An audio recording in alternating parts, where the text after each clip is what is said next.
तो स्वागत है आप सभी का एक और न्यू वीडियो पर। आज की वीडियो में बात करेंगे अपन कॉपी चेकिंग के बारे में कि एमपी बोर्ड एग्जाम्स की कॉपी किस तरीके से चेक की जाती है, क्या क्या देखा जाता है, कहाँ कहाँ पर आपके नंबर काटे जाते हैं। क्योंकि ये बात तो आप खुद भी समझते हैं कि जो टीचर कॉपी चेक कर रहा है उसके पास काफ़ी सारी कॉपीज़ होती हैं, इतना टाइम उसके पास भी नहीं होता कि वो आपकी word to word copy check करे। तो फिर किस तरीके से नंबर आपको दिए जाएंगे वही अपन इस वीडियो में डिस्कस करेंगे। आपने अभी तक सब्सक्राइब नहीं किया है तो ज़रूर से कर दीजिए, नोटिफिकेशन आइकन ऑन कर दीजिए। बाकी आपके मन में कोई डाउट आता है तो आप कमेंट कर सकते हैं। अब देखिए स्टार्ट करते हैं उस टीचर से जो आपकी बोर्ड एग्जामिनेशन की कॉपी चेक करेगा। तो जिस सब्जेक्ट की आपकी कॉपी रहेगी उसी सब्जेक्ट का टीचर आपकी बोर्ड एग्जामिनेशन की कॉपी चेक करेगा। और यहाँ पर ऐसा कुछ नहीं है कि आपकी कॉपी गवर्नमेंट टीचर ही चेक करेगा, प्राइवेट टीचर भी जाते हैं वहाँ पर कॉपी चेक करने, उनको पे किया जाता है। तो यहाँ पर परेशान मत होइएगा, आपकी जो कॉपी है वो अच्छी तरीके से ही चेक की जाएगी। अब जो टीचर होते हैं जो आपकी कॉपी चेक कर रहे हैं उनके पास होती है आंसर की। अब इस बार आपके जो क्वेश्चन पेपर आए हैं वो आए हैं सेट में। तो जैसे 4 सेट आपके आए हैं तो उनके पास चारों सेट की आंसर की रहेगी।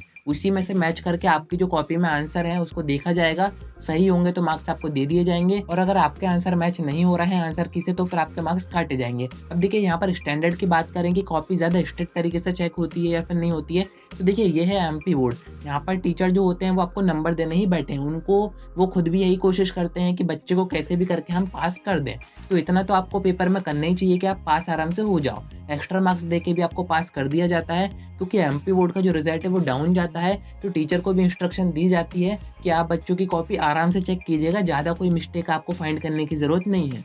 अब टीचर की बात हम कर ही रहे हैं तो मैं आपको बता देता हूँ कि एक टीचर मैक्सिमम कितनी कॉपी एक दिन में चेक कर सकता है। उससे ज़्यादा उसको कॉपी नहीं दी जाती है। उसकी वही शिफ्ट होती है सुबह से शाम तक की, और उतनी ही कॉपी दी जाती है जितनी कि आराम से चेक हो जाए। क्योंकि आपको पता है पर कॉपी टीचर को पे किया जाता है कि एक कॉपी के हम आपको इतने पैसे देंगे। तो ऐसे तो कोई भी टीचर कितनी सारी कॉपी चेक करने बैठा रहेगा जिससे कि उसका पेमेंट बढ़ेगा, पर ऐसा कुछ भी नहीं होता है। एक टीचर मैक्सिमम एक दिन में 30 से 35 कॉपी ही चेक कर सकता है, इससे ज़्यादा कॉपी उसको चेक करने नहीं दी जाती हैं। तो ये तो हो गई टीचर की बात जो आपकी बोर्ड एग्जामिनेशन की कॉपी चेक करेगा। अब वो टीचर आपकी कॉपी में क्या क्या देखेगा उसको भी समझिए। देखिए स्टार्टिंग के आपके जो 1-2 पेज होते हैं उसमें अगर आपकी हैंडराइटिंग बहुत ही अच्छी है, आपने काफ़ी अच्छी तरीके से रिप्रेजेंट कर रखा है, डायग्राम्स वगैरह आपने अच्छे बना रखे हैं, तो यहाँ पर जो टीचर है वो खुश हो जाता है। वो समझ जाता है स्टार्टिंग में ही कि बच्चे की पूरी कॉपी अच्छी होगी। जबकि अगर पीछे के पेजेस में आपने राइटिंग थोड़ी सी बिगाड़ भी दी है तब भी आपका इंप्रेशन बन जाता है स्टार्टिंग के पेजेस से ही। तो अगर आपके स्टार्टिंग के पेज आपने काफ़ी अच्छी तरीके से रिप्रेजेंट कर रखे हैं, काफ़ी अच्छी हैंडराइटिंग है उनमें, आपने पूरे क्वेश्चन सीक्वेंस में कर रखे हैं, जैसे क्वेश्चन 1 फिर 2 फिर 3 फिर 4। काफ़ी बच्चे क्या करते हैं कि क्वेश्चन 5 स्टार्टिंग में कर देंगे, फिर उसके बाद 1 करेंगे, फिर 2 करेंगे। तो उससे दिक्कत की कोई बात नहीं है। बट आप ये समझिए आप जितनी ज़्यादा मेहनत करवाओगे टीचर से कॉपी चेक करने में, फिर वो उतनी ही मेहनत करेगा आपको नंबर देने में। एंड यहाँ पर कुछ बच्चों से मिस्टेक हो जाती है, वो क्वेश्चन नंबर ऊपर नीचे कर देते हैं। क्वेश्चन नंबर 3 में क्वेश्चन नंबर 4 मेंशन कराएंगे, 4 में 3 कराएंगे। तो इनसे मैं आपको बताऊँ वैसे तो कोई फ़र्क नहीं पड़ता है, क्योंकि जो टीचर रहता है वो आराम से ही कॉपी चेक करता है।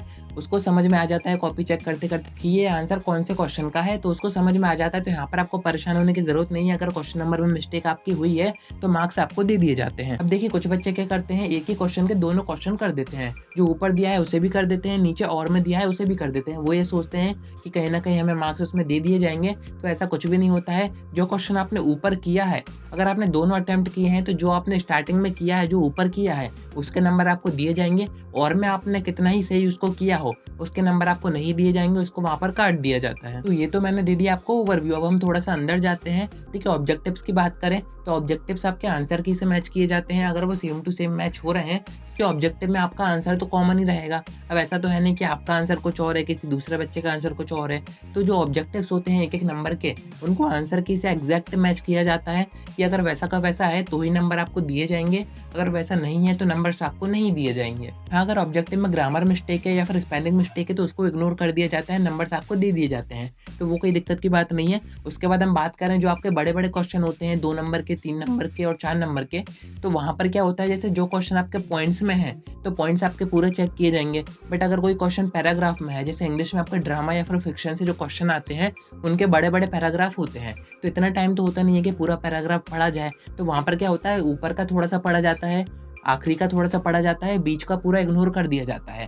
और वहाँ पर अगर कोई वर्ड आपके मिस्टेक हैं, अगर वो नज़र में आ गए तो उसके आधे नंबर काटे जाते हैं। और खासकर इंग्लिश के पेपर में ग्रामर मिस्टेक और स्पेलिंग मिस्टेक होती है, तो इन दोनों के आधे आधे नंबर कटने के चांसेस होते हैं। बाकी अदर सब्जेक्ट की हम बात करें तो कहीं पर भी आपके ग्रामर मिस्टेक के नंबर नहीं काटे जाते हैं, ना ही आपके स्पेलिंग मिस्टेक के नंबर काटे जाते हैं। सिर्फ इंग्लिश और हिंदी में ही आपके ग्रामर मिस्टेक के नंबर काटे जाते हैं। अब देखिए कोई भी आंसर आपने किया है, अगर पॉइंट टू पॉइंट किया है और कम स्पेस में भी किया है, अब कुछ बच्चे क्या होते हैं, जैसे 4 नंबर का क्वेश्चन आया, उन्होंने 2-3 पेज भर दिए, वो सोचेंगे कि हमें पूरे नंबर इसमें दे दिए जाएंगे, बट उसमें आपने अगर अपने मन से कुछ भी कहानी बना के मेंशन की है तो फिर आपको उतने नंबर नहीं दिए जाते हैं, आपको 2 या 3 नंबर दिए जाएंगे 4 में से।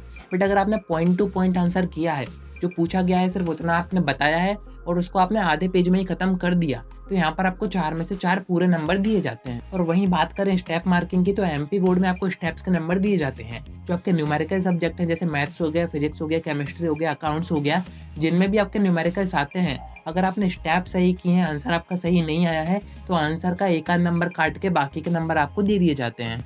अब देखिए, बात करें एक्स्ट्रा मार्क्स की या फिर ग्रेस मार्क्स की, तो अगर आपके पासिंग मार्क्स में 1-2 नंबर कम रह जाते हैं तो वो तो ऑटोमेटिक ही बढ़ा दिए जाते हैं, वैसे ही कहीं ना कहीं नंबर आपको दे के।